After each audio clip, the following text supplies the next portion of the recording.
Magandang araw po sa inyong lahat, mga minamahal kong mga kapatid sa Panginoon. Ito po ang inyong lingkod, si Pastor Ruel Camya po, mula po dito sa Winnipeg, Manitoba, Canada, para po sa ating pag-aaral ng salita ng Diyos ngayon pong umaga. Welcome po sa Tinig ng Pag-asa. Araw po ng Martes, ang ating pong pag-aaral ay pinamagatan ko pong Salvation Came to His House. Atin pong pag-aaralan ang talata sa Luke chapter 19 verses 1 hanggang 10. Kung meron po kayong banal na kasulatan, samahan po ninyo ako at atin po itong pag-aralan. Luke 19:1 to 10, Jesus entered Jericho and was passing through. A man was there by the name of Zacchaeus. He was a chief tax collector and was wealthy.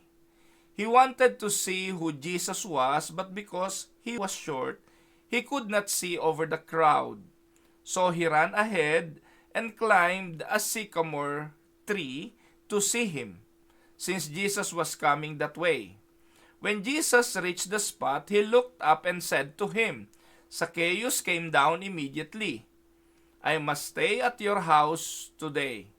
So he came down at once and welcomed him gladly.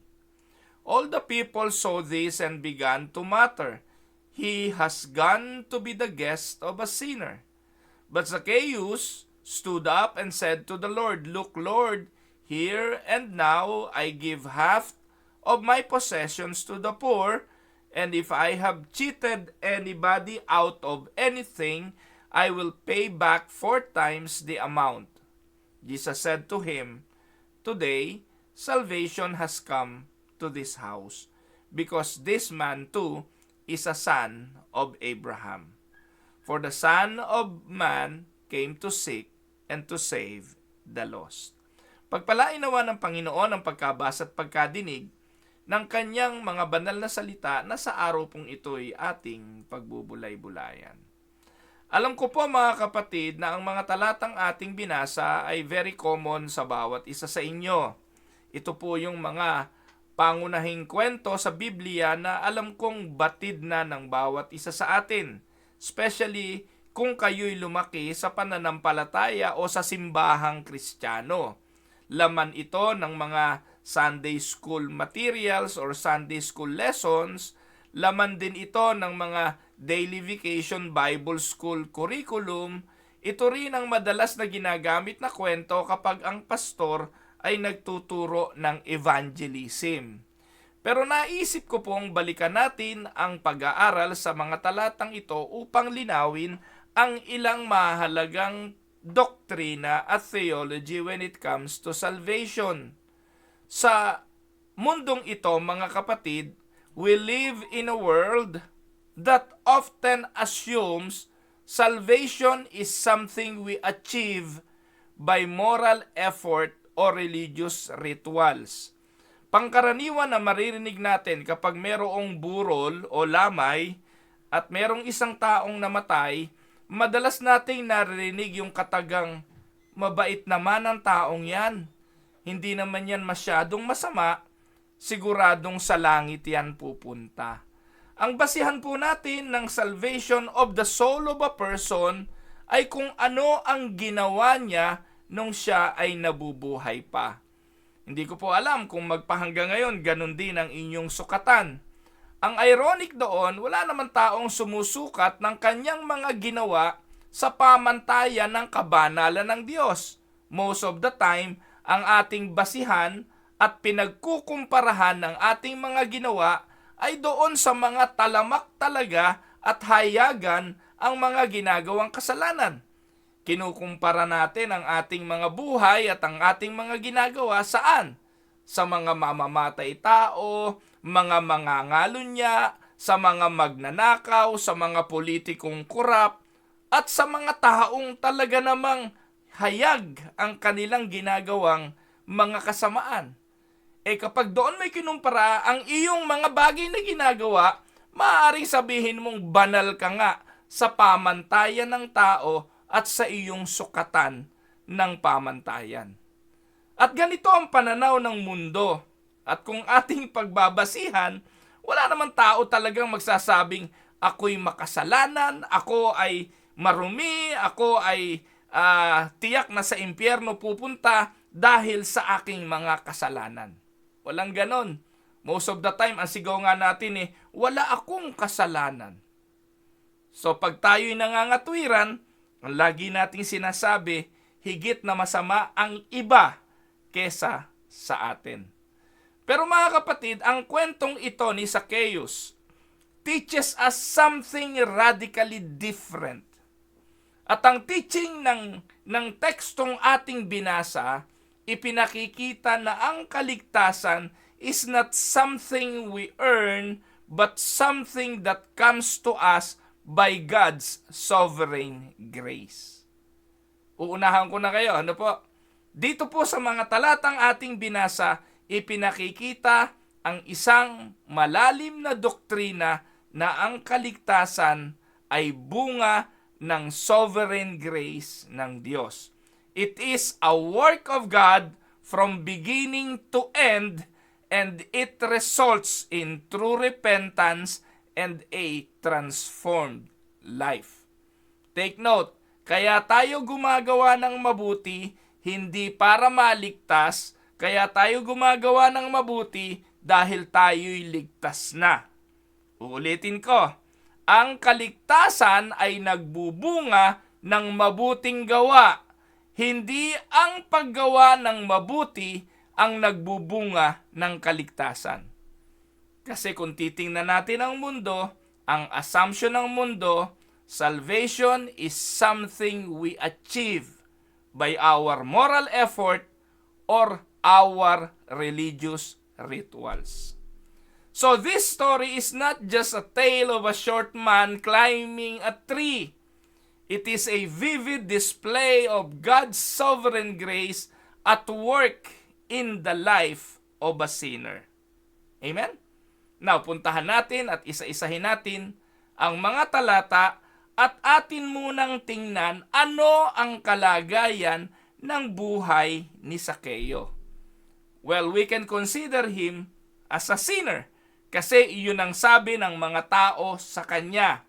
At sabi ng mga tao, bakit itong si Jesus ay nakikisalo sa isang makasalanan? So let us look at the sinner's condition.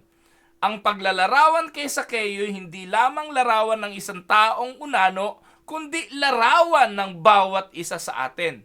Tingnan natin ang narrative. Luke 19:1-4 ang sabi diyan, Jesus entered Jericho and was passing through. A man was there by the name of Zacchaeus. He was a chief tax collector and was wealthy.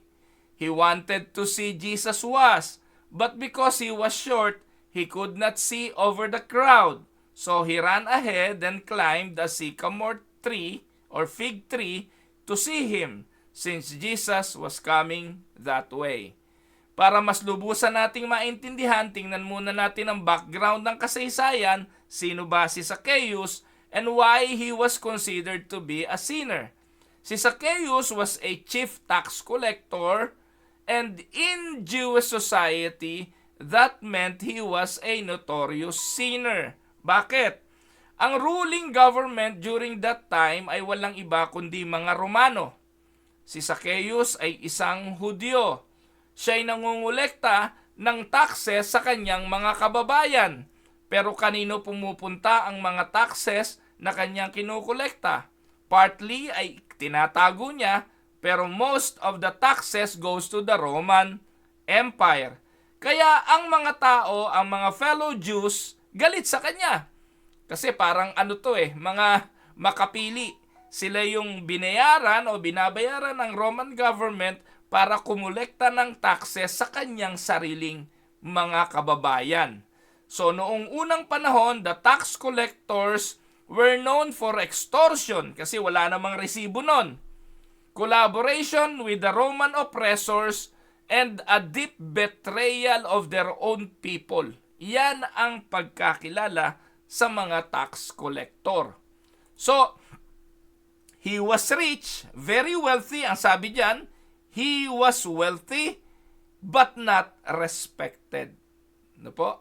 Siya ay mayaman pero walang respeto ang mga tao sa kanya. Every time na makikita siya, alam na siya ay pinag-uusapan because of his collaboration with the Roman oppressors. Ayan. So, tingnan natin ang spiritual insight ng ating mga talata. Ang sabi, the conditions of the sinners is something that we need to look upon. Ano ba ang kalagayan ng tao? Ayon po sa Romans chapter 3, 10 to 12, no one seeks God in their own, no one understand. So, on their own, a sinner will not seek God. Zacchaeus, though curious, was not ultimately the seeker. God was seeking him. Ito yung spiritual insight na gusto kong mapagtuunan natin ng pansin kasi every time na ang mga pastor na Pentecostal ipe-present nila ang araling ito, they are presenting Zacchaeus as somebody who is seeking. At patutunayan nila ito doon sa idea na talagang seeker siya. Hinahanap niya si Jesus. Umakyat pa nga siya sa puno ng sikomoro. At maraming mga pastor pa, bibigyan pa ng emphasis yung hirap ng pag-akyat sa puno ng sikomoro at sasabihin na yung sikomoro ay parang kamatsili na may tinik. Wala namang pong basihan yun. Po? Para lang gawing mas mahirap yung ginawa ni Zacchaeus para paniwalain ng mga tao na nag-effort si Zacchaeus para lang makita si Jesus. Pero mamaya marirealize natin hindi ganon. That was not the case. So dito po, atin pong bibigyan ng emphasis ang katotohanan na it was not Zacchaeus who is seeking Jesus, it was God seeking him. Sa Luke 19:5-6, when Jesus reached the spot, look at this. When Jesus reached the spot, kapag sinabing spot, it was a specific destination, yun yung kanyang pupuntahan. Kapag nag-GPS ka at ikaw ay maghahanap ng isang partikular na lugar, ipaplat mo doon sa GPS kung saan ka pupunta. And you will put it, ipipin mo ito, and that is the spot. So Jesus here know the spot. And when Jesus reached that spot, ano yung spot na yon? He looked up and said to Zacchaeus, "Go down, come down. Come down at magmadali ka immediately." At ano sabi ng Panginoon? I must stay at your house today. So he came down at once and welcomed him with gladness. Yan po ang sabi ng talata. So, Romans chapter 3, 10 to 12, look at this. To prove the point that it was not Zacchaeus who is seeking the Lord, but the other way around. It was Jesus who is seeking Zacchaeus. Ano sabi ng Romans 3:10 to 12? Ang sabi ni Paul, as it is written, kapag nakakabasa kayo sa New Testament ng mga word na as it is written, alam nyo na may pinanggalingan yan. Ano yung written word na yan? San galing yan? Galing yan sa Old Testament. At kinokot ito ni Apostol Pablo to prove a point. As it is written, ang sabi niya, there is no one righteous, walang matuwid. Not even one, kahit isa. Walang matuwid, kahit isa. There is no one who understand, walang nakakaunawa. Walang nakakaunawa, there is no one who seeks God. Walang naghahanap sa Diyos. So to prove the point na hindi si Zacchaeus ang naghanap kay Jesus, pinatunayan yan sa mga sulat ng mga apostol. Bakit walang naghahanap sa Diyos? Sa verse 12 sinabi, all have turned away. All, lahat, ay tumalikod sa Diyos. They have together become worthless. Yan ang kalagayan natin. Worthless. Kaya nga, sabi ni Apostol Pablo, sa Romans chapter 7 verse 24. What a wretched man I am. Anong declaration yun? I am worthless, I am wretched. Ubod ko ng dumi. At ang sabi dyan ni Paul, there is no one who does good, not even one. Now, mga kapatid, on that situation, on the verses that we read in Romans chapter 3, meron bang tao na sa pamamagitan ng kanyang sariling effort ay magmamana ng buhay na walang hanggan? Meron ba talagang taong humanap sa Diyos at natagpuan niya ang Diyos? At ikaw, kapatid, na patuloy na naniniwala na kaya ka ligtas dahil ikaw ang lumapit kay Kristo, sa talatang yan pinapatunayang nagkamali ka. Sapagkat wala naman talagang tao na hahanapin ng Diyos, una, dahil hindi niya ito nauunawaan, hindi niya ito nakikilala, katulad ng nasusulat, walang matuwid, wala kahit isa, lahat tayo'y makasalanan. And in the state of that sinfulness, no one will seek God. So, ano ngayon ang application ng ating pag-aaral na ito? Una, si Zacchaeus nagre-represents ng bawat isa sa atin. Zacchaeus is a representation of all of us, corrupt, selfish, and spiritually dead apart from grace. Ephesians 2:1. Tayo ay mga patay because of sin. We may not be a tax collector. We may not be a murderer. We may not be an adulterer. We may not be somebody who is corrupt. But we, like Zacchaeus, we all sin and fall short of the glory of God.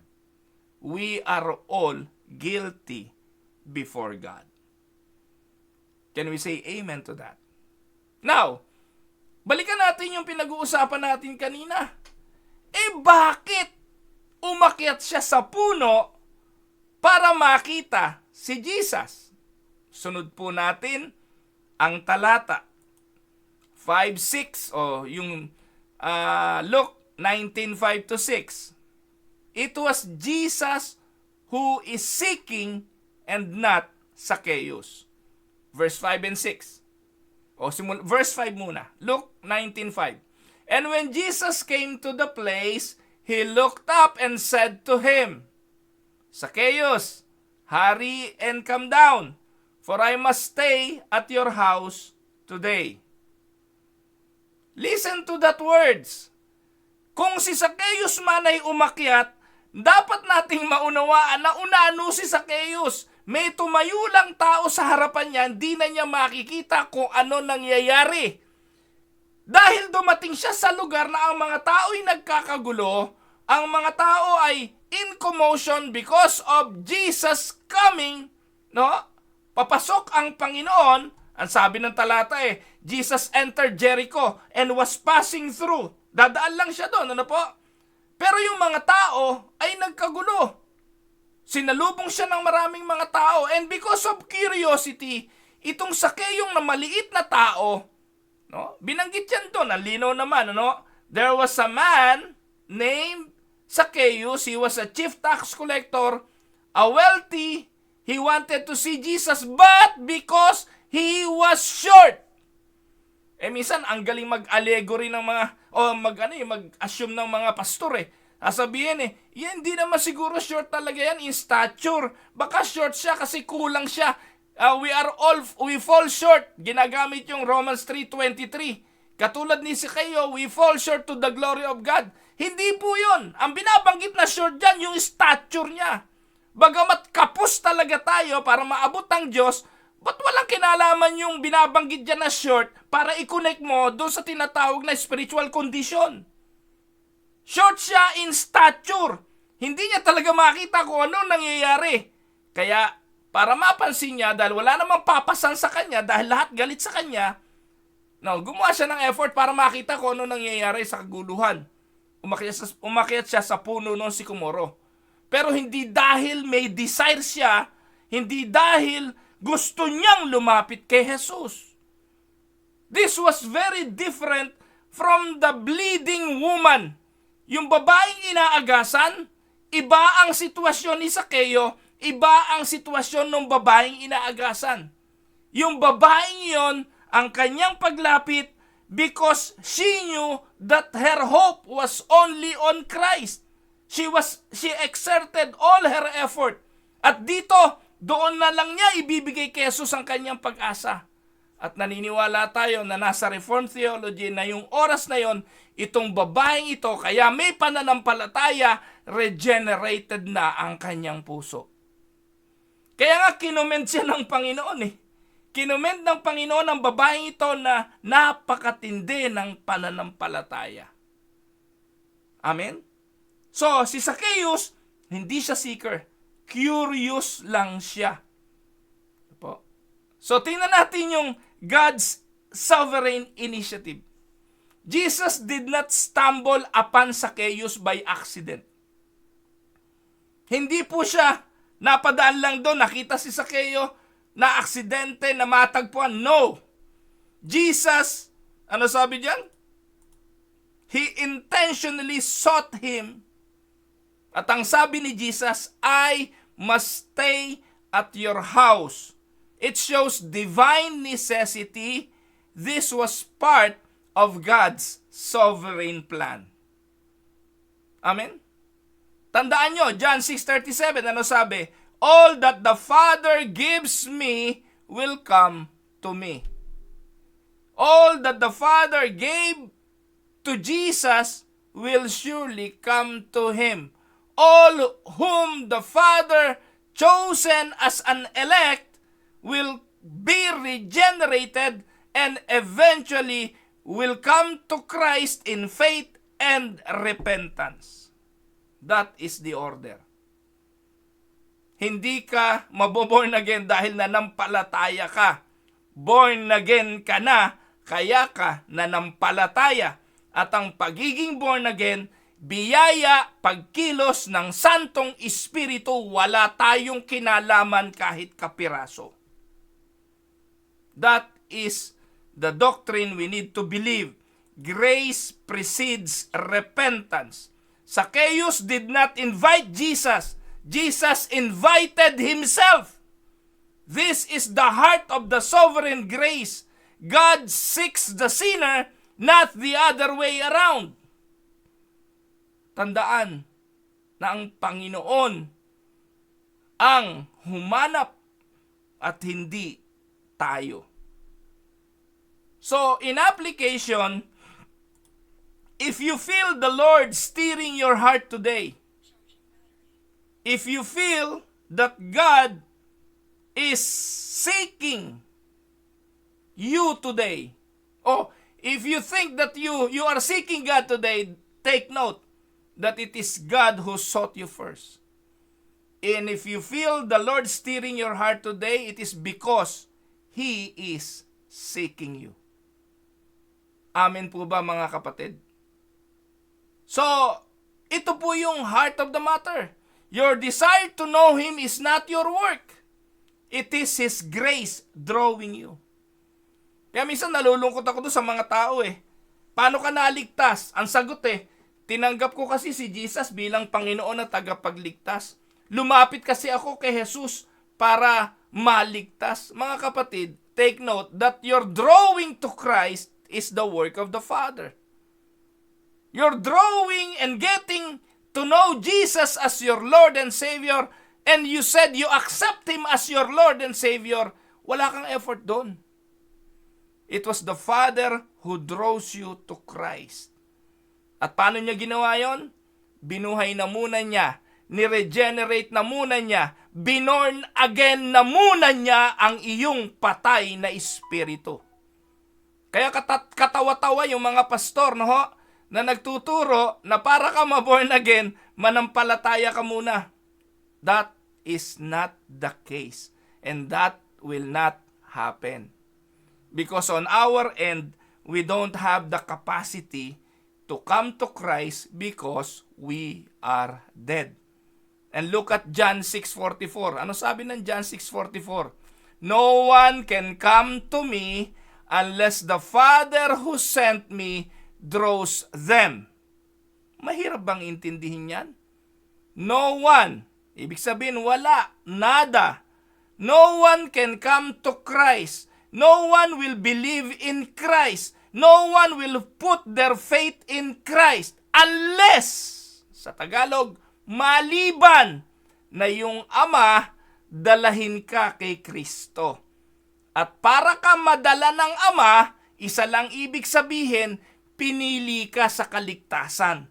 Dahil hindi lahat ng tao ay maliligtas, isa lang ibig sabihin, malinaw ang doctrine ng election na may mga tao na dadalahin ng Ama para makilala si Kristo na Panginoon at tagapagligtas na namatay sa krus para sa kasalanan. Nino ng lahat? Hindi.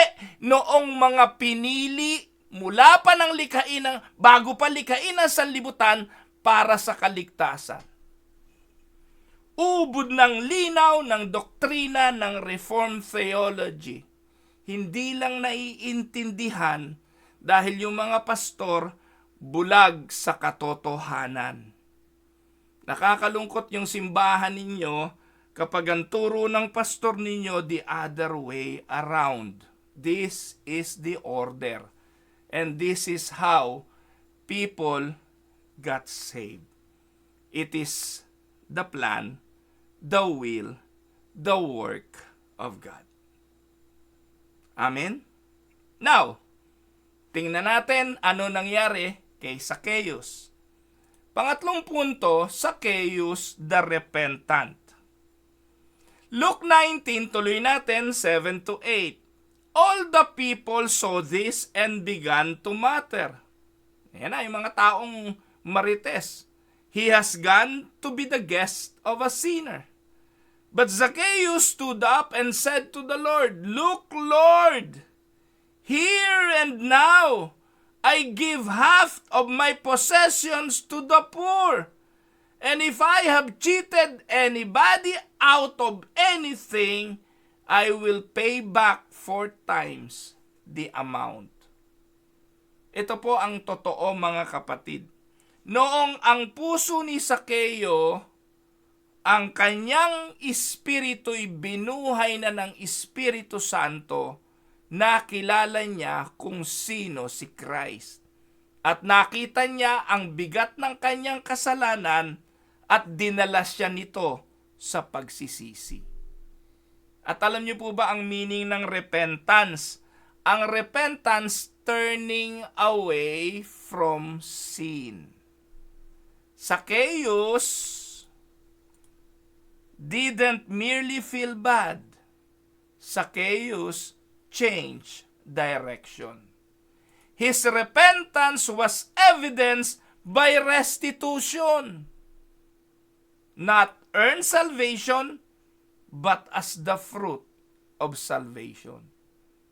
Sa puntong ito, ligtas na po si Zacchaeus. Sa puntong ito, ay nandun na ang Panginoon, nakilala na niya ang Panginoon, dahil buhay na ang kanyang espiritu, born again na siya, at nung nakaharap na niya ang kanyang tagapagligtas, ang kanyang ginawa'y pagsisihan ang kanyang mga kasalanan. Sa Matthew 3:8, yung kaligtasan ay nagbubunga ng mabuting gawa. Ang pagsisisi ay magiging totoo sa pamamagitan ng pagtalikod sa kasalanan. Let us look at the gospel transformation. So the same man who once stole from others now become a generous giver. This is the power of the new birth. Ito ang kapangyarihan ng pagiging born again. The heart of that man was changed.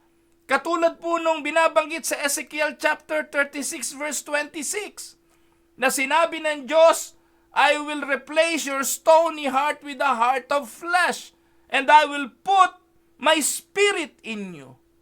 He has now a new heart, and that new heart has a new desires. Kaya nga ngayon, ang sabi ni Pablo, ang nakipagkaisa kay Kristo ay bago ng nilalang. So in application, mga kapatid, have you experienced this change?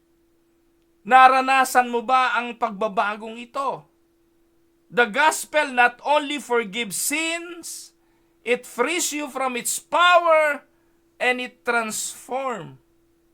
forms your life. Amen? Now, puntahan natin ngayon yung verse 9 and 10. Ito yung declaration of salvation. Luke 9 and 10, 19, 9 and 10. Ano sabi dyan? Jesus said to him, "Today, salvation has come to this house because, this man too is a son of Abraham." You know, the covenant relationship of God to Abraham, na he will be the father of many nations.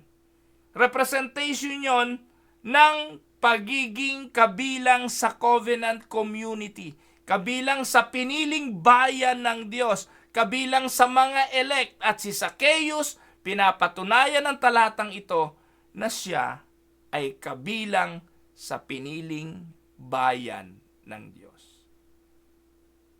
For the Son of Man came to seek and save the lost. Amen?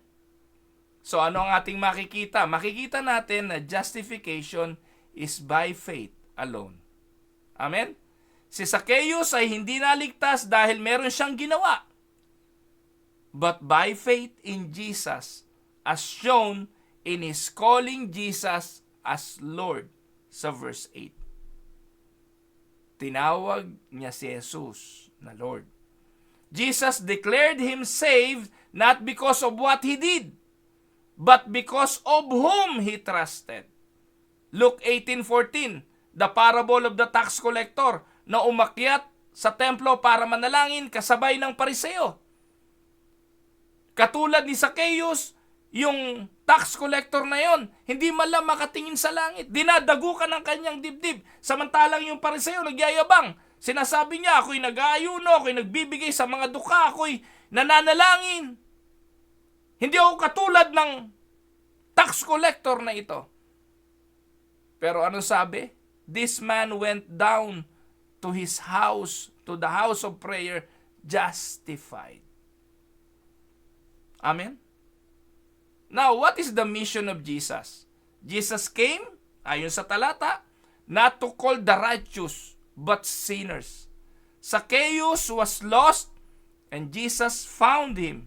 And this is the mission of the gospel. Kaya tayo, mga kapatid, ay nangangaral ng ebanghelyo, hinahanap lang natin at tinatawag ang mga ililigtas.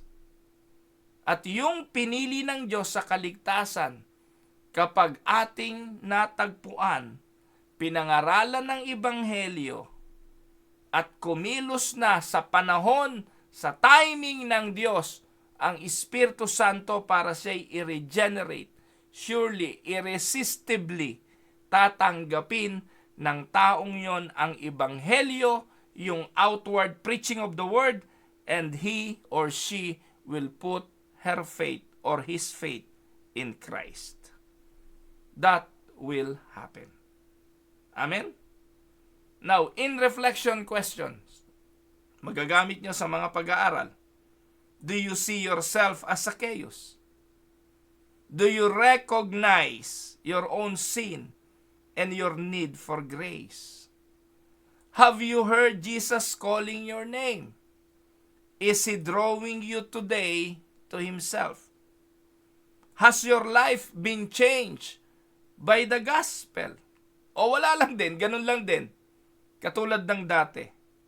Is there evidence of repentance and transformation in your life?